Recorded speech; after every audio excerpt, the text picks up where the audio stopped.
Calm your mind with chakra-based meditation music. Saregama Karwa Wellness.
என்னங்க மாமா coffee.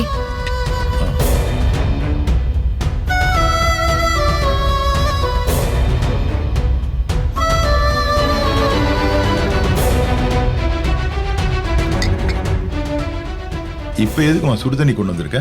உடம்புல ஏதாவது அடிக்கடி பட்டா சுடு தண்ணி வச்சு ஒத்தடம் கொடுப்பாங்க மாமா. அதான் சுடு தண்ணி வச்சு எடுத்துட்டு வந்தேன்.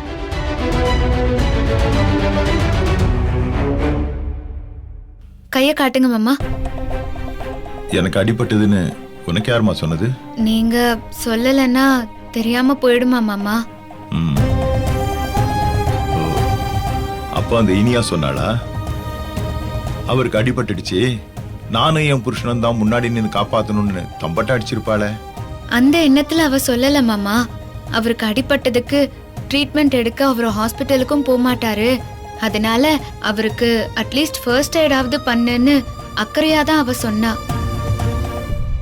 நீங்க 1000 தான் அவ மேல கோவமா இருந்தாலும் அவ உங்களை விட்டு கொடுக்க மாட்டா. ஏதோ தப்பான அண்டர்ஸ்டாண்டிங்ல சில சமயம் பிரச்சனைகள் நடக்கிறது சகஜம்தான். அதுக்காக அவ உங்க மேல வச்சிருக்கிற பாசமும் அக்கறையும் எப்பவுமே மாறாது மாமா. இனியாவோட பேச்சுல ஒரு வேகம் இருக்கலாம், ஆனா உங்களை ஒரு அப்பா ஸ்தானத்துல தான் அவ எப்பவுமே வச்சிருக்காங்கிறது எனக்கு மட்டும்தான் தெரியும். நீங்க அவ மேல வச்சிருக்கிற கோவத்தை நீங்க மாத்திக்கோங்கன்னு இப்ப கூட நான் சொல்ல மாட்டேன். ஆனா அவளும் தப்பானவ இல்ல. உங்க புள்ள விக்ரம் மாமாவும் உங்களை யார்கிட்டயும் விட்டு கொடுக்கறவர் இல்லங்கிறத மட்டும் நீங்க புரிஞ்சுக்கணும்னு தான் நான் சொல்றேன்.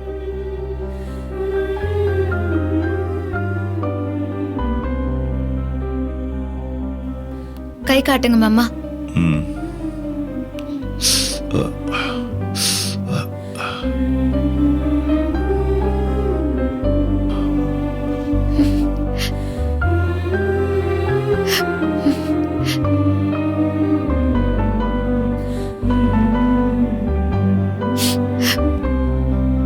ஏய், என்ன சும்மா பேசிட்டு இருக்கேன்னு நினைச்சியா? முன்னா அக்கா. ஏய், விடுறா பேக. விடுறா.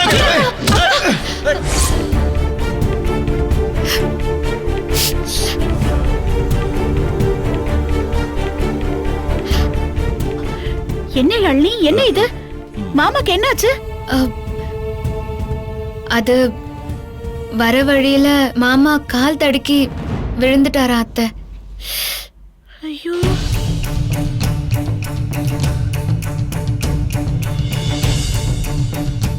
ஏங்க கொஞ்சம் கவனமா வர வேண்டியதானே? இப்படி அடிபட்டுக்கிட்டா வருவீங்க? கால் கொஞ்சம் ஸ்லிப் ஆயிடுச்சு. ஆமா, வார்த்தையில தான் நிதானம் இல்ல, நடையிலுமா நிதானம் இல்லாம போச்சு. பலமா அடிபட்டிருக்கா? அதெல்லாம் ஒண்ணு இல்ல, லேசா தான் அடிபட்டு. என்னமா அது? ஹாஸ்பிட்டல் போயிட்டு வந்துடலாமா? ஏய், அவ்வளவு பெரிய அடியெல்லாம் ஒண்ணு இல்ல, நீ ஒன்னும் பதட்டப்படாத. என்னது அடியா? என்ன ஆச்சு? எங்க அடிபட்டிருக்கு? உங்க அண்ணன் கீழே விழுந்துட்டாராம். ஐயோ, என்னென்ன சொல்றாங்க? அடி எதுவும் பலமா பட்டுருச்சா? ஏய், அதெல்லாம் ஒண்ணு இல்ல, நீ பேசாம இரு. ஐயோ, நீ எப்பவுமே இப்படிதானே. உடம்புல இருக்கிற காயத்தையும் சொல்ல மாட்ட, மனசுல இருக்கிற காயத்தையும் வெளியில காட்டிக்க மாட்ட. அதனாலதான் எல்லாருமே நீ சந்தோஷமா இருக்கிறத நினைச்சுக்கிறாங்க. ஆனா நீ மனசுக்குள்ள அழுறது எனக்கு மட்டும் தானே தெரியும். நீ வா நம்ம ஹாஸ்பிடல் போயிட்டு வந்துடலாம். ஏய் அதெல்லாம் ஒண்ணும் வேண்டாம், ஆர்ப்பாட்டம் பண்ணாம பேசாம இருன்னு சொல்றேன்ல. அச்சோ, வீடாது இல்ல வீடான்னு கேக்குறேன். 2 ஆம்பளை பசங்க இருந்தோம், உதவிக்கு ஒருத்தர் கூட இல்லாத வீடு. ஒரு குடும்பத்தோட மூத்த பையன் சரியான நேரத்துல கை கொடுக்கலனா, ஐயோ கடவுளே, அந்த குடும்பத்துக்கு கையே உடைஞ்சு போயிடும் எங்க ஊர் பக்கம்லாம் சொல்லுவாங்க. நம்ம வீடும் இப்ப அப்படித்தானே இருக்கு. மூத்த பையன் ஒருத்தன் இங்க இல்லாம போனது எல்லா வேலையும் தோ என் அண்ணனே பாத்துக்கிட்டு இருக்கு. தோ இப்படிதான் அடிபட்டுக்கிட்டு வந்து உக்காந்துட்டு இருக்காரு. கடவுளே, என் அண்ணன் மட்டும்தான் இந்த ஒட்டுமொத்த குடும்பத்தையும் தனியா தாங்கிக்கிட்டு நிக்கிறாரு. ஐயோ கடவுளே, நான் என்ன செய்வேன்? அண்ணன் ஏன் இந்த வயசுல நீ தனியா கஷ்டப்படணும்னு உன் தலை விதின உன் தலையில எழுந்திருக்கு. தோ அந்த இனிய மட்டும் நம்ம விக்ரம தனியா பிரிச்சு கூட்டிட்டு போகாம இருந்திருந்தா நீ இந்த மாதிரி எல்லாம் லோட் பண்ண வேண்டியது இருந்திருக்குமா? இப்ப பாரு, அவங்க எல்லாம் நல்ல சந்தோஷமா தான் இருக்காங்க. ஆனா நீதான் மாடா ஓடா உழைச்சி தோ இப்படி எல்லாம் அடிபட்டுக்கிட்டு வந்து நிக்கிற. ஏய் அமுதா, கண்ட கழுதைங்களை பத்தி இந்த வீட்டுல பேசக்கூடாதுன்னு சொல்லியிருக்கேன்ல. இப்ப எதுக்கு இந்த வீட்டை விட்டு போனவங்களை பத்தி பேசுற நீ? அவங்க உதவி இல்லாம என்னால வாழ முடியாதா? அவங்க இந்த வீட்டை விட்டு போனா நான் என்ன செத்தா போயிட்டேன்? என் குடும்பம் நல்லா தான் போயிட்டு இருக்கு. என் குடும்பத்தை பாத்துக்க எனக்கு தெரியும், யாரோட உதவியும் தேவையில்லை. கண்டதையும் பேசி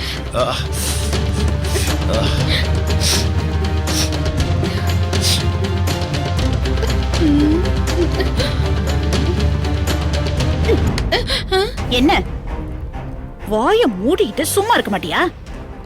இப்ப எதுக்கு என் பையனை பத்தி இவ்ளோ வியாக்கியானம் பண்ண? இல்ல நீ என்ன இல்ல இருந்திருந்தா அண்ணனுக்கு ஒத்தாசியா இருந்திருக்குமே, அதுக்காக தான் சொன்னேன், வேற ஒண்ணும் இல்ல. என்ன அக்கறை? அத தூக்கி குப்பையில போடு. எங்க ஒரு சின்ன சந்து கிடைக்கும், அங்க உட்கார்ந்து சிந்து பாடலான்னு நினைச்சிட்டு இருக்கேன். யாழ்னி அத்தை, இவ சரிப்பட்டு வரமாட்டா. இனியாக்கு நீ போன் பண்ணு. இரு, அமுதா எந்த வேலையும் செய்ய மாட்டேங்கிறா. அந்த 3 மீட்டர் விஷயம் இருக்குல்ல, அத கொஞ்சம் கூட மதிக்க மாட்டேங்கிறான்னு போன் பண்ணி சொல்லு. சரிங்க அத்தை. என்ன? ஐயோ அண்ணி இனியாக்கு மட்டும் கால் பண்ணிடாதீங்க அண்ணி. அப்புறம் அவ என் தலை மேல ஏறி நின்னுதான் டான்ஸ் ஆடுவா. இப்ப என்ன உங்களுக்கு நான் தள்ளி போன அவ்வளவுதானே. தோ போயிட்டேன். நீ போதுமா? இது போதுமா அண்ணி? போன் மட்டும் பண்ணிடாதீங்க. மனசுல பயம் இருக்குல்ல. கிச்சன்ல எவ்வளவு பாத்திரம் கிடக்கு தெரியுமா? வா வந்து கழுவு வா.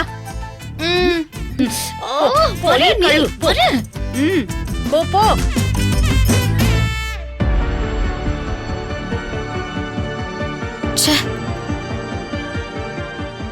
மாமா மனசு மாறுற மாதிரி இருந்தாரு. அந்த நேரம் பார்த்து இந்த அமுதா சித்தி வந்து ஆட்டத்தை கழிச்சிட்டு போயிட்டாங்க.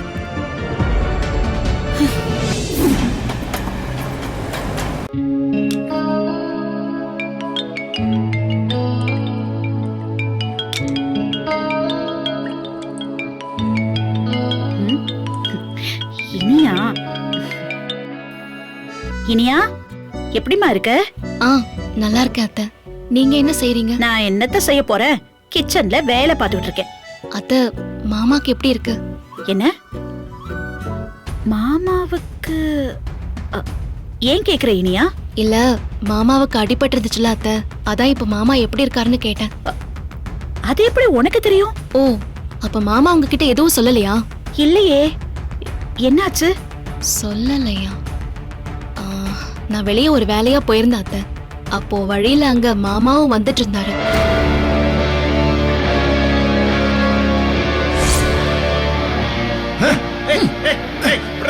ஒழுங்கா பேக்க விட்டு இல்ல சொல்லிக்கிறேன். வேண்டாம், விடு, கையை விடு முதல்ல. என்ன ரோட்ல போறவங்க கிட்ட கதையை காட்டி மிரட்டிட்டு இருக்க?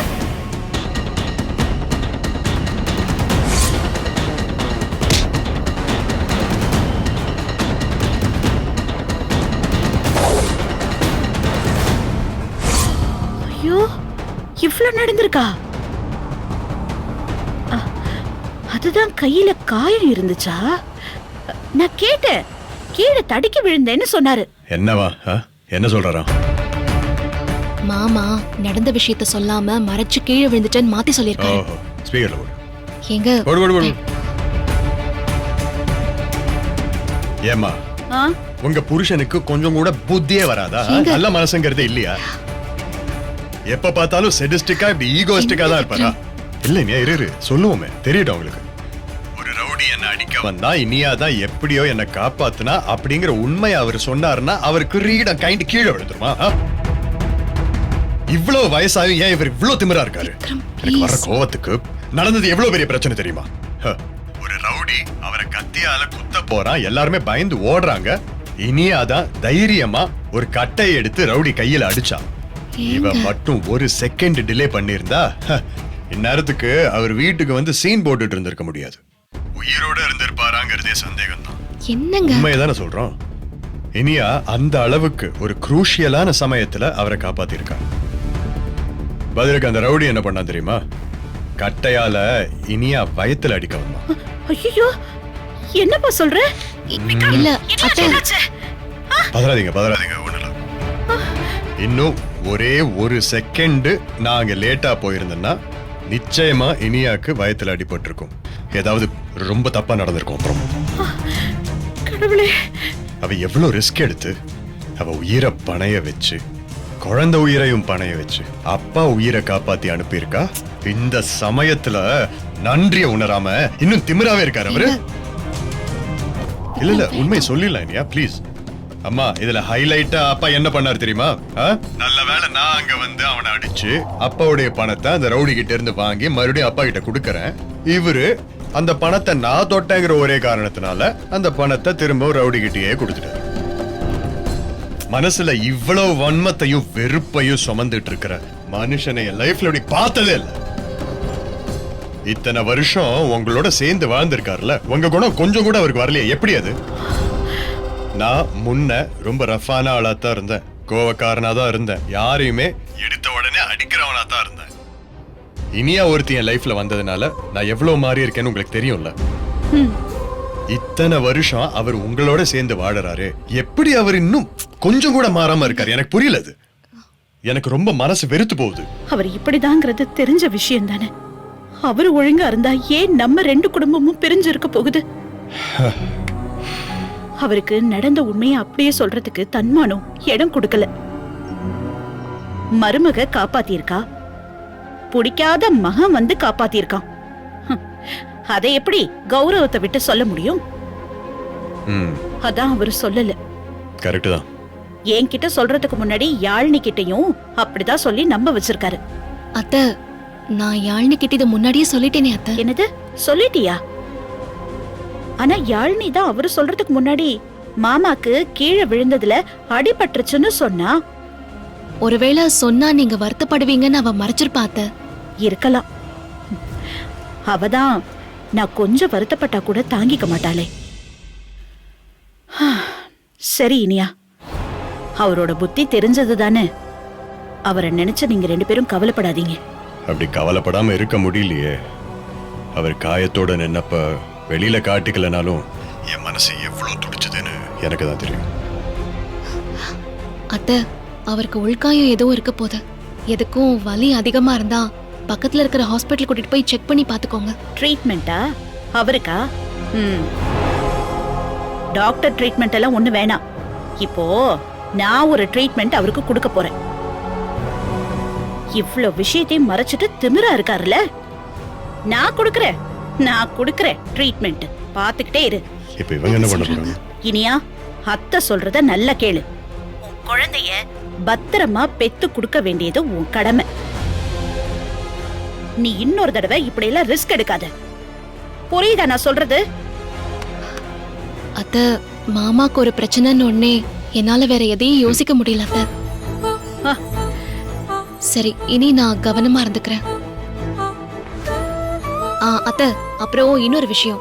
மாமாவா இத சொன்னா மட்டும் நீங்க கேட்டுக்கோங்க. விக்ரம் இந்த விஷயத்த சொன்னாருங்கிறதுக்காக நீங்க அவர்கிட்ட சண்டையெல்லாம் எதுவும் போடாதீங்க. புரிஞ்சுதா அத்தை? சரி. சரிங்க அத்தை, நான் வச்சிடுறேன்.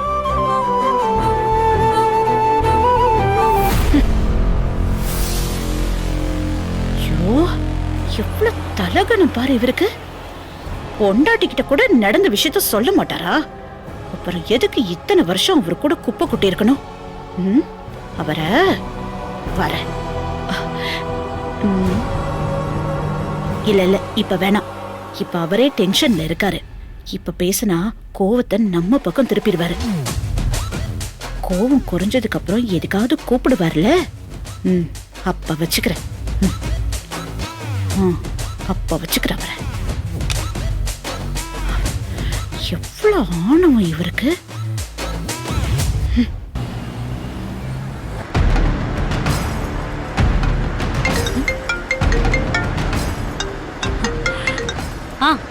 சொல்லுங்க தீனா. மாயா, இப்ப எங்க இருக்கீங்க? நீங்க தான் என்ன ரிலீஸ் பண்ணி விட்டுட்டீங்கல்ல, அதான் ஜாலியா கார்ல ஊர் சுத்திட்டு இருக்கேன். இல்ல ஜஸ்ட் ஃபன்னா சொன்னேன். சுத்திட்டலாம் இல்ல, என் வீடு வரைக்கும் போறேன். அங்க ஒரு முக்கியமான டாக்குமெண்ட் இருக்கு, அதான் எடுக்க போயிட்டு இருக்கேன். மாயா மாயா, இப்ப எந்த இடத்துல போயிட்டு இருக்கியோ அப்படியே அங்கேயே காரை நிறுத்து. அதுக்கு மேல எங்கேயும் போகாத. டிரைவர் காரை நிறுத்துங்க. சரி மேடம். ஏன் அப்படி சொல்றீங்க? மாயா, அந்த விக்ரம் உன்னை பிடிக்கிறதுக்காக நிறைய வேலைகளை பார்த்துக்கிட்டு இருக்கான். ரிட்டையர் ஆன போலீஸ் ஆட்களை வச்சு ஒரு டீம் ரெடி பண்ணிருக்கான். கரண்டா சர்வீஸ்ல இருக்கிற ஆட்களை வச்சு டீம் ரெடி பண்ணா வெளியில தெரிஞ்சோட இந்த ஏற்பாடு பண்ணிருக்கான். அதுல பர்டிகுலரா நீ வீட்டுக்கு வந்தா தகவல் சொல்றதுக்காகவே உன் வீட்டு தெரு முனையில அயன் பண்ற வண்டியோட ஒரு அயன் பண்ற ஆள் மாதிரியே ஒரு போலீஸ்காரனை நிக்க வச்சிருக்கான்.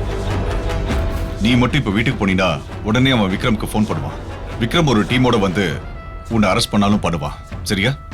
நீ வீட்டுக்கு போக வேண்டாம். ஓ, அவன் அவ்வளோ கில்லாடியா வேலை செய்யறானா? ஆமா, உங்களுக்கு எப்படி தீனா அந்த தகவல்லாம் கிடைச்சது? நானும் இந்த டிபார்ட்மெண்ட்ல இருந்தவன் தானே, எனக்குன்னு சோர்ஸ் இருப்பாங்கல்ல.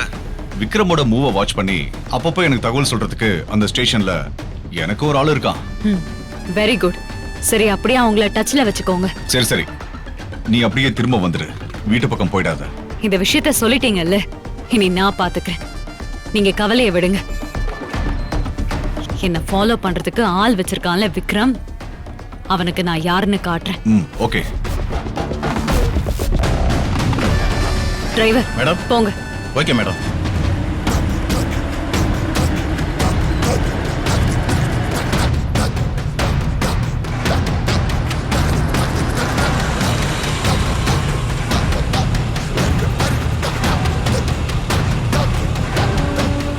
ஓ, நீதானா அது? என்னையே வேவு பார்க்க வந்திருக்கியா?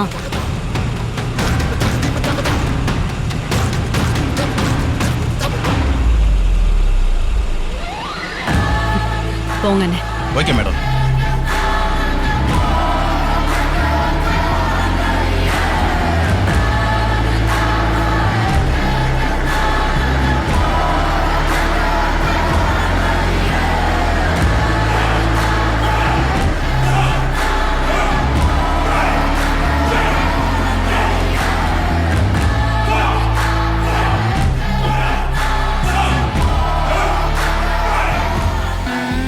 டிரைவர் சொல்லுங்க மேடம். பின்னாடி நின்னு ஒருத்தன் போன் பண்ணிட்டு இருக்கான் பாருங்க.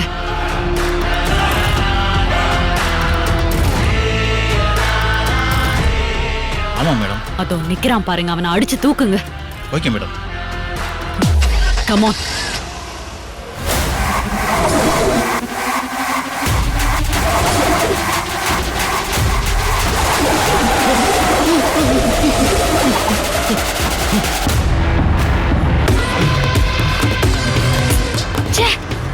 தப்பிச்சிட்டானே.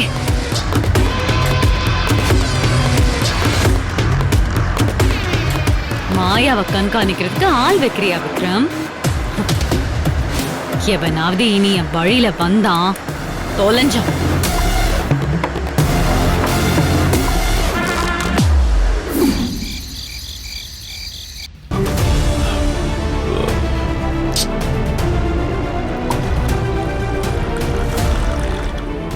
ஏய் கௌரி, பால் எடுத்துட்டு வரதுக்கு இவ்வளவு நேரமா?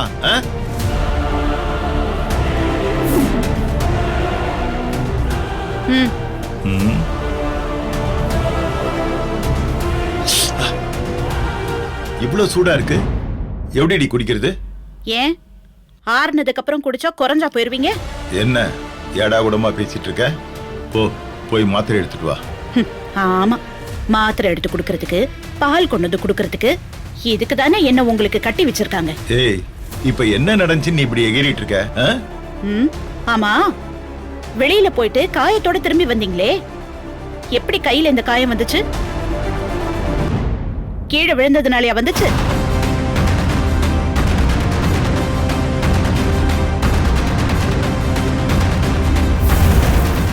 Saregama TV shows Tamil YouTube சேனல்ல லைக் பண்ணுங்க, கமெண்ட் பண்ணுங்க, ஷேர் பண்ணுங்க, சப்ஸ்கிரைப்